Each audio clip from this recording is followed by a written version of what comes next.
तो बच्चों आज हम पढ़ेंगे पाठ 16 निबंध लेखन। तो सबसे पहले यहाँ पर निबंध आता है हमारा मेरा विद्यालय। तो आपका विद्यालय बच्चों कैसा है, चलिए पढ़ते हैं निबंध के माध्यम से। मेरा विद्यालय का नाम राजकीय प्राथमिक पाठशाला है। इसका भवन विशाल और सुंदर है। इसमें 5 कमरे हैं। सभी कमरे खुले और हवादार हैं। इनमें रोशनी व बिजली के पंखों की भी अच्छा प्रबंध है।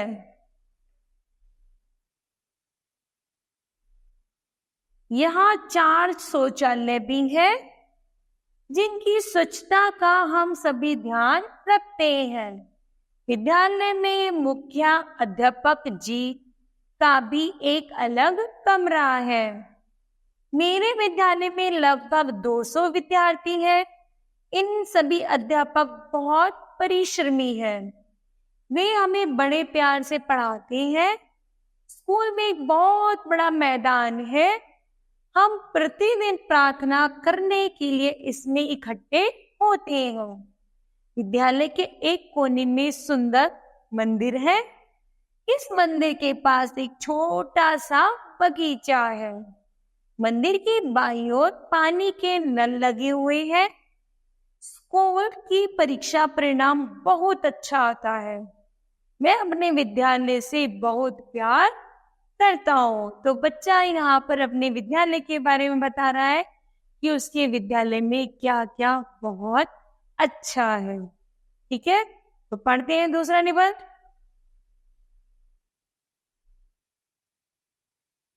दूसरा निबंध है मोर। तो मोर तो जैसे आप सब जानते हो, तो चलिए पढ़ते हैं।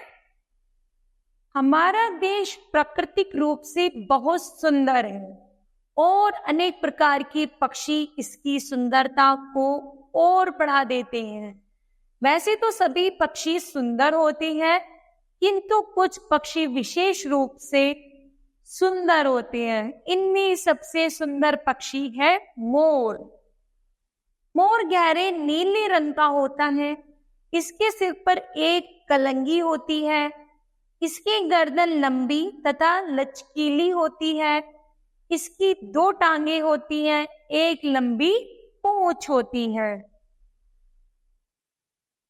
इनकी पूंछ आकर्षक तथा सुंदर होती है। इनकी पूंछ पर सुंदर रंग बिरंगी चंदे बने होते हैं। मोर कीड़े मकोड़े और अनाज के दाने चुगकर खाता है। यह सांप का शत्रु भी होता है और उसको मारकर खा जाता है। मतलब यह सांप का सबसे बड़ा दुश्मन है और यह सांप को मारकर खा जाता है। मोर तेज स्वर में बोलता है तथा आकाश में काली घटा देखकर नाचने भी लगता है। नाचते समय यह अपनी पूंछ को इस प्रकार फैलाता है कि मानो कोई पंखा नाचता हुआ। मोर बहुत सुंदर दिखाई देता है। मोर सुंदरता के कारण कुछ लोग इसको पालते भी हैं। कुछ लोग पंखों तथा मांस के लिए इसको मार डालते हैं। यह हमारा राष्ट्रीय पक्षी है, अतः हमें इसकी रक्षा करनी चाहिए। तो बच्चों मुझे लगता है आज आपको मोर निबंध अच्छे से समझ आया होगा। चलो आगे पढ़ते हैं। दशहरा। दशहरे के बारे में आप जानते हो, जब हमारे आसपास क्या लगता है, दशहरे का मेला लगता है, रावण जलता है ना। तो चलिए पढ़ते हैं इस निबंध के माध्यम से।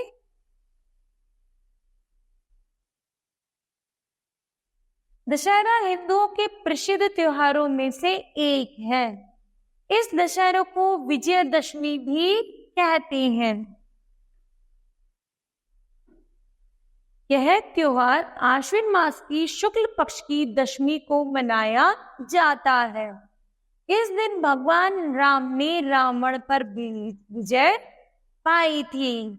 इसी कारण से इस त्योहार का नाम विजयदशमी पड़ा। राम जी ने रावण पर विजय पाई, तो इसलिए इसका नाम विजयदशमी पड़ा। यह भी माना जाता है कि इसी दिन देवी दुर्गा ने दानवों पर विजय पाई थी। इस प्रकार यह त्योहार वीरता का सूचक है। इससे हमें यह प्रेरणा मिलती है कि हम भी वीर बने और बुराइयों का नाश करके सत्य की रक्षा करें। इस त्योहार से 9 दिन पहले रामलीला होती है।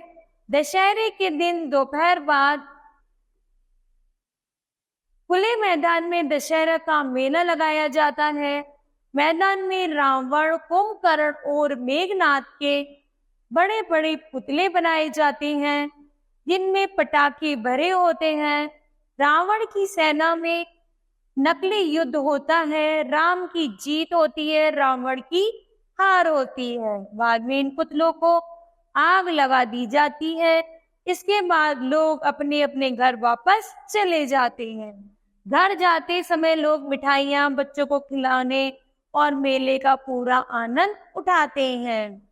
यह त्योहार वास्तव में अन्याय पर न्याय की और असत्य पर सत्य की जीत के रूप में मनाया जाता है। हमें यह त्योहार प्रेम से मिलजुल कर मनाना चाहिए। तो बच्चों, दशहरे का त्योहार आपको समझ आया होगा। अब चलते हैं एक नए निबंध की ओर। इसका नाम है मेरा प्रिय मित्र। आप सभी का भी प्रिय मित्र होगा, तो इसी प्रकार पढ़ते हैं उस निबंध में, मेरा प्रिय मित्र। मैं राजकीय प्राथमिक विद्यालय में पढ़ता हूँ। मैं कक्षा के सभी छात्रों के साथ हंसता, खेलता तथा बैठता हूँ, परंतु हरि मेरा सबसे प्रिय मित्र है। वह किसी से झगड़ा नहीं करता। हम दोनों स्कूल में तथा घर में इकट्ठे ही पढ़ते हैं, क्योंकि उसका घर मेरे घर के निकट है, अर्थात पास में है। हरि पढ़ाई में बहुत होशियार है। वह हमारी कक्षा का मॉनिटर है। वह बड़ा सुंदर और स्वस्थ बालक है। वह सदा साफ सुथरे कपड़े पहनकर आता है। वह पढ़ने के समय पढ़ता है और खेलने के समय खेलता है। वह रोज प्रातः जल्दी उठता है और सैर करने जाता है, और वह प्रतिदिन व्यायाम भी करता है। तो हरि अपने माता पिता की हर आज्ञा का पालन करता है। वह समय पर स्कूल जाता है। सभी अध्यापक उसे प्यार करते हैं। वह कक्षा में हमेशा प्रथम आता है। मैं ऐसा मित्र पाकर स्वयं को धन्य समझता हूँ। तो बच्चों, यदि हमारा मित्र भी ऐसा हो तो हमें कितनी खुशी होगी कि वो इतना अच्छा है। और जब मित्र अच्छा होगा तो हम भी स्वयं अच्छे बन जाएंगे। तो बच्चों, मेरा प्रिय मित्र निबंध आपको समझ आया होगा। चलते हैं अब आगे नए निबंध की ओर। रंगों का त्योहार। रंगों का त्योहार कौन सा होता है? होली। रंगों का त्योहार होली। होली हिंदुओं का एक प्रिय त्योहार है। वह आनंद और उमंग से भरा होता है। इसकी शोभा देखते ही बनती है। होली का त्योहार बसंत के महीने में मनाया जाता है। इस संबंध में एक कहानी भी प्रचलित है। प्राचीन समय में हिरण्यकश्यप नाम का एक दैत्य राज था। वह स्वयं को भगवान से भी बड़ा मानता था। उसका पुत्र प्रहलाद बहुत ही ईश्वर भक्त था और हमेशा हरि का भजन करता रहता था। हिरण्यकश्यप को यह बिल्कुल भी अच्छा नहीं लगता था। उसने प्रहलाद को मार डालने का प्रयास किया। इसमें कई बार वो असफल रहा। उसने अपनी बहन होलिका को बुलाया